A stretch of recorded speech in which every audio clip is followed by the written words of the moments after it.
Retired professor Ramakrishna గారు. Good evening Ramakrishna గారు. Good evening అండి.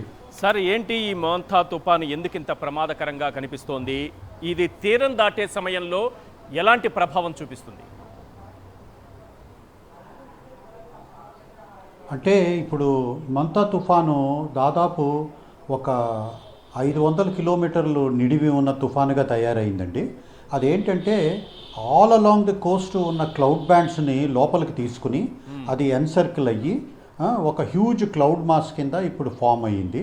దాని ప్రభావం వల్ల ఏంటంటే మనకి ఆల్మోస్ట్ కాకినాడ నుంచి ఆల్మోస్ట్ తిరుపతి వరకు కూడా దీని ప్రభావం ఉండబోతుంది.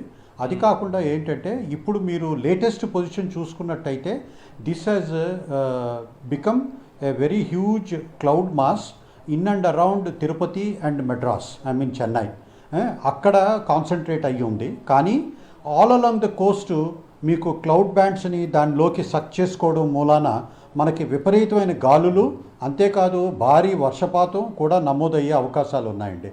కోస్తా వెంబడంతా చాలా వల్నరబుల్ ఏరియాగా తయారైంది.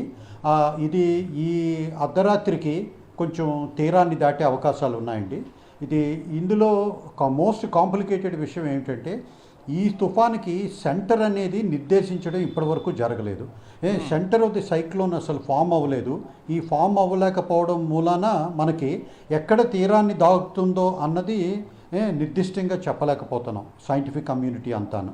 ఇప్పుడు సెంటర్ కానీ ఫామ్ అయ్యి ఒక ఐ ఆఫ్ ది సైక్లోన్ కానీ ఫామ్ అయ్యి ఉంటుంటే ఇది ఈజీగా ప్రిడిక్ట్ చేయవచ్చు. కానీ ఇది ఎలా జరగలేదు. All along the Coast right from Uttarandhra నుంచి తమిళనాడు నాగపట్టణం వరకు కూడా మీకు ఈ క్లౌడ్ బ్యాండ్ యాక్టివిటీని సక్ చేసుకోవడం మూలాన ఇది ఒక పెద్ద తుఫానుగా తయారయ్యింది.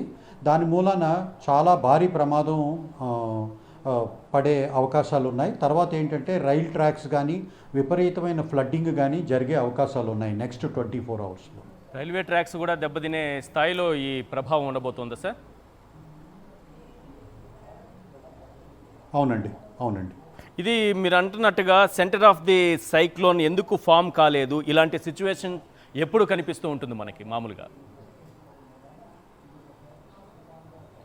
అంటే ఇది ఏమిటంటే ఈ సైక్లోను ఒక 500-600 కిలోమీటర్ల కోస్ట్ నుంచి అప్పటి నుంచి దీని కొంచెం ప్రభావం ఎక్కువగా చూపిందండి. Very close to the coast cyclones ఏమైనా ఫామ్ అయితే మనకి ఈ ఐ ఆఫ్ ది సైక్లోన్ వెంటనే ఫామ్ అవుతుంది. మనకేంటంటే అండమాను, బియాండ్ అండమాన్ నుంచి కూడా దీన్ని ఒక సైక్లోన్ కింద, డిప్రెషన్ కింద ఫామ్ అయ్యి ఉండుంటే ఇది ఈ పాటికి మనకు ఒక eye of the cyclone form అయ్యి ఎగ్జాక్ట్గా ఎక్కడ స్ట్రైక్ చేయబోతుంది కోస్ట్ని అని చెప్పగలిగాం.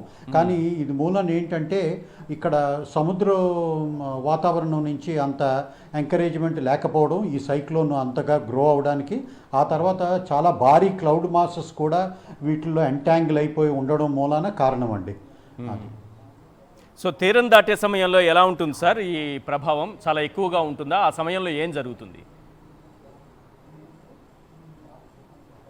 అంటే విండ్ మట్టుకు ఒక 90 నుంచి 100 కిలోమీటర్లు 110 కిలోమీటర్ల వరకు ఉండొచ్చు. కానీ విపరీతమైన వర్షపాతం మట్టుకు ఉంటుందండి ఇది తీరాన్ని దాటేటప్పుడు.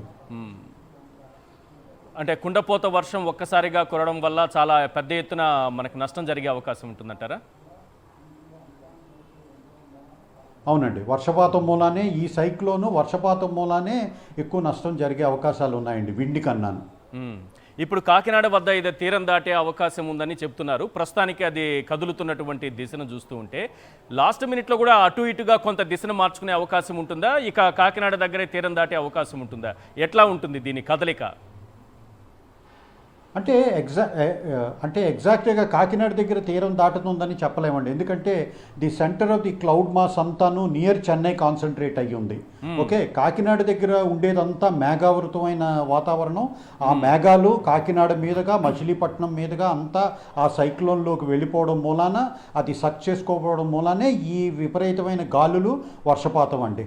అంటే దీని ఔటర్ రెయిన్ బ్యాండ్స్ అంతా కూడా ఆల్ అలాంగ్ ది కోస్ట్ వ్యాపించి ఉన్నాయి. మనం కాకినాడ దగ్గర, యానాం దగ్గర క్రాస్ అవుతున్నది ఆ స్థితి ఇప్పుడు లేదు. లేదా? ఓకే, ఈవెన్ దెన్ ఈ క్లౌడ్ బ్యాండ్స్ అన్నిటిని సక్ చేసుకోవడం మూలాన వాటికి కూడా ఆ ఏరియాస్ కూడా చాలా విపరీతమైన ప్రమాదం పొంచి ఉంది. మీ అంచనా ప్రకారం ఎక్కడ తీరం దాటే అవకాశం ఉందని మీరు అనుకుంటున్నారు? మనకి చెన్నైకి కొంచెం ఉత్తరంగా తీరాన్ని దాటే అవకాశం ఉందండి. ఇప్పుడున్న క్లౌడ్ మాస్ ఇప్పుడు లేటెస్ట్ శాటిలైట్ పిక్చర్ రిలీజ్ చేశారు భారత వాతావరణ సంస్థ వాళ్ళు. ఆ శాటిలైట్ పిక్చర్ ప్రకారం అయితే మటుకు మనకి జస్ట్ నార్త్ ఆఫ్ చెన్నై అది తీరాన్ని దాటే అవకాశం ఉందండి. ఓకే, అక్కడ ఒకవేళ తీరం దాటినా ఇక్కడ మన ఇప్పుడు రెడ్ అలర్ట్లో ఉన్నటువంటి మన 17 జిల్లాలపైన ఎలాంటి ప్రభావం ఉంటుంది? అంటే విపరీతమైన వర్షపాతం ఉంటుందండి. గాలులు కూడా 90 నుంచి 110 కిలోమీటర్ల వరకు ఉంటుంది. Because the rain bands, the outer rain bands అన్నీ మన ఆంధ్రప్రదేశ్ ఏరియా మీదుగా వెళ్తున్నాయి. ఈ సైక్లోన్కి ఒక రెయిన్ బ్యాండ్స్ అనేవి ఉంటుంది అవుటర్ సర్కిల్లో. ఆ అవుటర్ సర్కిల్ అంతా మన ఆంధ్రప్రదేశ్, ఆ అవుటర్ సర్కిల్ పరిధిలోనే మన కోస్తా ఆంధ్ర అంతా ఉండడం మూలాన ఈ ఏరియాస్కి అన్నిటికీ ప్రమాదం పొంచి ఉందండి. సార్, డిజాస్టర్ మేనేజ్మెంట్ అనేది ఇటువంటి సమయం మనకి ఎంత సాంకేతిక పరిజ్ఞానం ఉన్నా, దాని కదలిక ఎటుంది, దాని తీవ్రత ఎంత ఉందని మనం తెలుసుకున్నా, ఒక ప్లానింగ్ అనేది మనకు అవసరం. ఏ రకంగా మనం ఈ విపత్తు నుంచి బయటపడగలము అనేది మనకున్నటువంటి ఫోర్సెస్ కానీ, మనకున్నటువంటి యంత్రాంగం కానీ ఏం చెబుతోంది? మనం ఇలాంటి విపత్తులు వచ్చిన సందర్భంలో ఎలాంటి జాగ్రత్తలు తీసుకోవాలి? అంటే లోతట్టు ప్రాంతాలు జలమయమయ్యే అవకాశాలు ఉన్నాయండి. అలా కాకుండా కొంచెం వర్షాభావం ఎక్కువ ఉండడం మూలాన ఏంటంటే అక్కడే కొంచెం జాగ్రత్తలు తీసుకోవాలి. నేషనల్ డిజాస్టర్ మేనేజ్మెంట్ ఏజెన్సీ అన్నది ఒకటి ఉంది. వాళ్ళందరూ అప్రమత్తంగా ఉండాలి. అప్రమత్తం అయ్యి లోతట్టు ప్రాంతంలో నివసిస్తున్న ప్రజలని కొంచెం రక్షించే ప్రక్రియ అది కొంచెం ఆల్రెడీ వాళ్ళు స్టార్ట్ చేసి ఉండాలండి ఈ పాటికి. ఓకే, ఆ తర్వాత ఇప్పుడు ఎమర్జెన్సీ ఫుడ్ రిలీఫ్ మెజర్స్ ఏమన్నా కూడా వాళ్ళు అరేంజ్ చేసి ఉండాలి. ఇప్పుడు మీ అనుభవంలో చెప్పండి సార్, పగటి వేళ తుఫాను తీరం దాటినప్పుడు కనిపించే ఎఫెక్ట్ కానీ, రాత్రి వేళ ఆ తుఫాను తీరం దాటితే, అంటే రాత్రి వేళ అంటే చీకట్లో మనకి విద్యుత్ సరఫరా కానీ, సిగ్నలింగ్ వ్యవస్థ కానీ ఇవన్నీ కూడా దెబ్బతింటే అప్పటికప్పుడు సహాయక చర్యలు కూడా ఇబ్బంది అవుతుంది. ఈ రెండింటికి తేడా ఏంటి సార్? పగటి వేళ, రాత్రి వేళ ఈ తీరం దాటే వేళల్లో ఎలాంటి నష్టం జరిగే అవకాశం ఉంటుంది అనుకుంటున్నారు? అంటే పగలివేగ రాత్రికిను మనకే ఉంటుంది కానీ డిఫరెన్స్ తుఫానుకి ఏమీ ఉండదండి. అది కాకపోతే ఏంటంటే ఇక్కడ ఒక విషయం గమనించాలి. పగలపోతే అయితే మనం సముద్రం ఎంత ఎత్తున గాలులు వస్తున్నాయి, ఎంత ఎత్తున అలలు లెగుస్తున్నాయి అన్నది తీరం వెంబడి ఉన్న ప్రజలు కొంచెం చూసి జాగ్రత్త పడే అవకాశాలు ఉన్నాయి. అదే రాత్రిపూట అయితే మట్టుకు, క్రాస్ అయితే మట్టుకు అసలు అలలు ఎంతవరకు వస్తున్నాయి, ఆల్రెడీ 2 to 3 మీటర్స్ అలలు లేచి పడే అవకాశాలు ఉన్నాయని. ఇప్పుడు ఉప్పాడ, కాకినాడ, మచిలీపట్నం, నెల్లూరు, నియర్ చెన్నై ఈ ప్రాంతాలన్నీ చాలా జాగ్రత్తగా ఉండాలండి. అలలు 2-3 మీటర్లు కూడా లేచే అవకాశాలు ఉన్నాయి ఈ తుఫాను ప్రభావం మూలన. అందుకని కోస్తా వెంబడి నివసిస్తున్న ప్రజల మట్టుకు చాలా జాగ్రత్తగా ఉండాలండి. రాత్రిపూట సిస్టమ్ కానీ క్రాస్ చేస్తే మట్టుకు ఈ అలలు ఎంత తాకిడికి గురవుతున్నారు కోస్తా వెంబడి నివసిస్తున్న ప్రజలు అన్నది కొంచెం అక్కడ జాగ్రత్త వహించాలండి మనం. అంటే సముద్రం కొంత ముందుకొచ్చే ప్రమాదం కూడా ఉంటుందా మామూలుగా ఇది తీరం దాటే సమయంలో ఇటువంటి తుఫాను ప్రభావం ఉన్నప్పుడు? ఉంటుందండి. ఇలాంటి తుఫానులు వచ్చినప్పుడు సముద్రం కొంచెం ముందుకొచ్చే ప్రమాదం ఉంది.